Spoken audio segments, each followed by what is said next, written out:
Jo, en aquest moment, vull parlar-vos d'un esdeveniment musical i literari. Una cosa amb la que jo, anys enrere, no m'ho pensava que hi pogués arribar, però hi he arribat fins aquí. I no ha estat un camí fàcil. Ha estat un camí difícil, un camí costerut, hi havia moments, però que ha valgut molt la pena. Avui us presento dos esdeveniments culturals, literari i musical. Per una banda tenim la presentació de la meva primera novel·la anomenada Vides de fusta. Us diré els motius pels quals m'han dut a escriure aquest llibre. Els motius han estat des que jo vaig llegir la metamorfosi, o millor dit, la transformació de Franz Kafka, la conversió d'un ésser en un altre. Era la conversió d'una persona com es converteix en una bestiola i acaba morint. Aquí és la conversió d'un vegetal, d'un arbre, el qual ja veureu com és. És un arbre diferent, un arbre que té unes característiques especials, que per circumstàncies el maten i el converteixen en una guitarra. A partir d'aquí és la vida d'aquesta guitarra que va passant per diferents mans. Primer passa per les mans del constructor, que la va parint, que la va treballant, fins quedar-ne un bon instrument maco. I recupera vida, ressuscita. És la reencarnació d'un arbre amb una guitarra. I torna a parlar amb el seu llenguatge guitarral, perquè l'arbre parlava un llenguatge branquial, un llenguatge molt diferent. Ja el veureu aquest arbre. Quan llegiu el llibre, ja veureu aquest arbre com és. La conversió d'aquesta guitarra després va amb una nena, després va a les mans d'un cec, el qual jo no soc, n'és un altre. Va a les mans d'una àvia i a les mans del seu net, el qual desemboca al final, que no penso desvetllar perquè cadascú ho ha de llegir. No vull fer cap spoiler. En aquest llibre hi han col·laborat diverses persones. Per exemple, dono moltes gràcies a l'Àngels Vilana, que avui no hi és aquí. També dono moltes gràcies a l'Àngel Jiménez. Aquestes dues persones han participat en la correcció. En Jordi Jardí i la Mireia Manau, que han participat en la portada, disseny gràfic i fotografia. Però sí que tinc l'honor que aquí hi ha en Jordi Blesa i Montoliu. Qui és en Jordi Blesa i Montoliu? Si us dic Montoliu, suposo que direu mira, tenia alguna cosa a veure amb el pianista. Doncs sí. És el seu net. El seu net és escriptor, és escriptor d'obres de teatre i guions radiofònics, sobretot es dedica a escriure radioteatre. I després també és músic, toca el cello, toca el piano i també toca l'acordió. I en Jordi Blesa ha tingut la bondat de voler participar en el pròleg de la novel·la. Jordi, digue'ns 4 paraulotes sobre... Bueno, tema de paraulotes, vull dir 4 paraules, paraulotes en diem tots, no? Però de 4 paraules sobre el que és el pròleg, què ha significat escriure per el pròleg, i després anirem per feina. Bueno, ja anirem per feina, no? Però després ja anirem a fer una miqueta de música, que al cap i a la fi és aquí el que hem de fer, música. Jordi, et deixo el micròfon per tu i explica què has fet.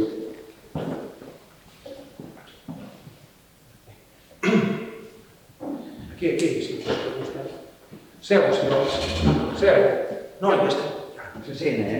Ja està. Sempre fent. Sí. Aquí està aquí. Aquí està el micròfon. No, mira, no cal, se sent bé, Se sent bé. Això són els riscos del directe. Deixeu aquí, home, t'estaràs més còmode, et mereixes el directe, home. Seu. Això és el meu recorregut, No. A veure, tot això és així perquè no estava previst, Bé, en primer lloc vull donar les gràcies al Martí primer per comptar amb mi, per creure que jo era la persona més idònia per fer aquest pròleg i segon per creure que avui jo també havia d'intervenir. He de confessar que jo només venia d'espectador, per tant, bé, farem el que podrem. A veure, he de dir que fer el pròleg d'aquesta novel·la per mi ha estat un immens honor. Un immens honor. Jo recordo que quan va haver-hi la pandèmia, lògicament tots vam tenir, com que tots ens van confinar d'una manera o d'una altra, vam tenir molt de temps per recuperar velles amistats i sobretot per parlar. I en una d'aquestes xerrades, doncs el Martí i jo, que fa més de 20 anys que ens coneixem, ell em va dir, escolta'm, saps què? Diu, estic escrivint una novel·la. Dic, què em dius ara? Diu, sí. I, ostres, jo li vaig dir, home, m'agradaria llegir-la. He de dir que, a veure, a mi m'interessava saber què escriuria el Martí. En cap moment vaig pensar que em trobaria amb una cosa que no es pogués llegir, perquè si una de les coses que té el Martí és que és una persona molt intel·ligent i amb una mirada, sobretot, molt lúcida. I això, juntament amb la manera de tractar la guitarra i tocar la guitarra, és una de les coses que a mi m'han captivat sempre.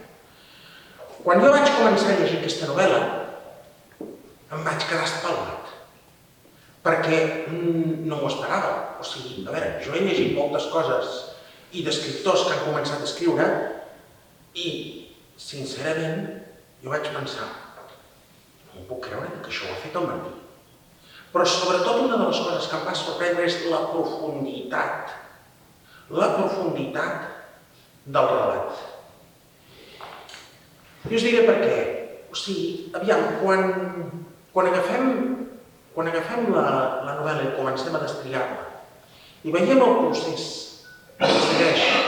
que segueix l'arbre i de l'arbre se n'extreu fusta i aquesta fusta, entre altres coses, serveix per fer instruments, no deixa de ser una metàfora del procés vital d'una persona.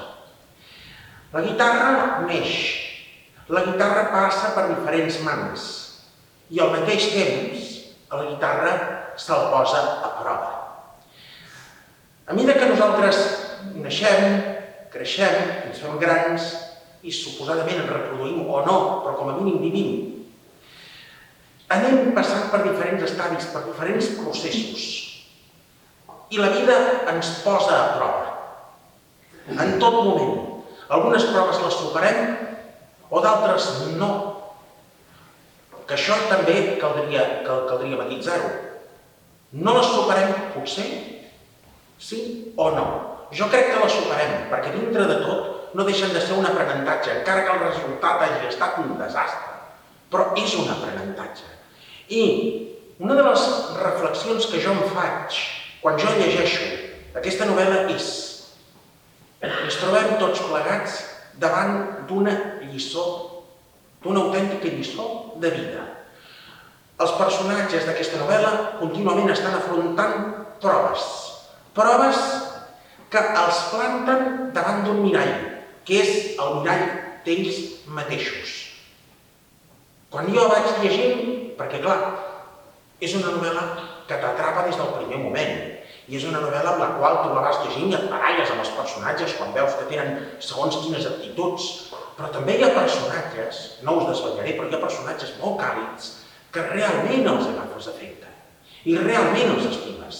I jo anava llegint i jo anava pensant, el Martí és conscient del que ha fet.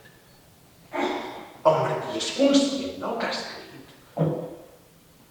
Jo penso que, no ho sé, però em vaig quedar que, clar, quan ell em va dir, home, m'agradaria que me'n fessis el pròleg, jo vaig dir, compte-hi.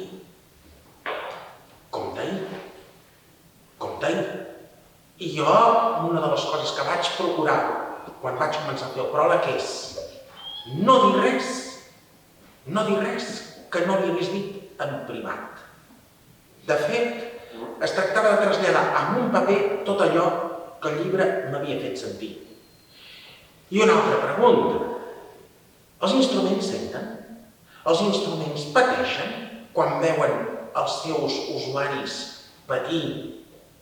A veure, una altra persona que no estigui en aquest camp, potser dirà, home, no, perquè són peces inanimades, per això es diuen instruments.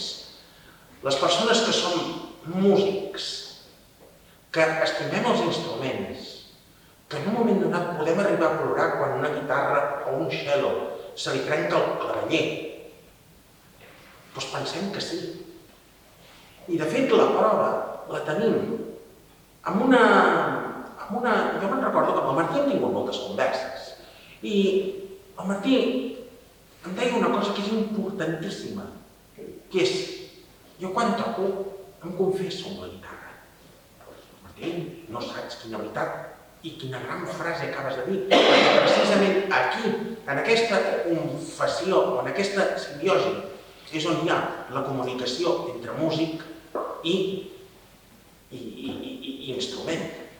Per tant, una novel·la com la que avui us portem a les mans, només la podia escriure un músic, perquè només un músic és capaç de copsar com se sent un altre músic quan té per primera vegada el seu instrument a les mans, com se sent quan amb ell fa, què us diria jo, la primera actuació, com se sent quan en un moment donat un bèstia li fot un hòstia i el trenca.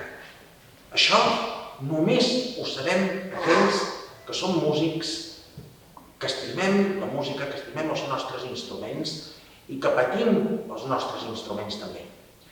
El Martí ens exposa una lliçó de vida i, sobretot, ens entrega a tots plegats una gran part de si mateix, de les seves vivències, d'allò que ha acumulat al llarg dels anys.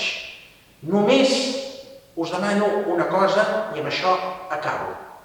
Aquells que decidiu comprar aquesta novel·la, aquells que decidiu llegir-la, aquells que decidiu omplir-vos d'allò que s'està donant, si us plau, sigueu mereixedors del que el Martí ens posa a les seves mans i sobretot, fem-ne un ús que realment acabi de fer aquesta novel·la més gran del que ja és, que n'estic segur que ho fareu.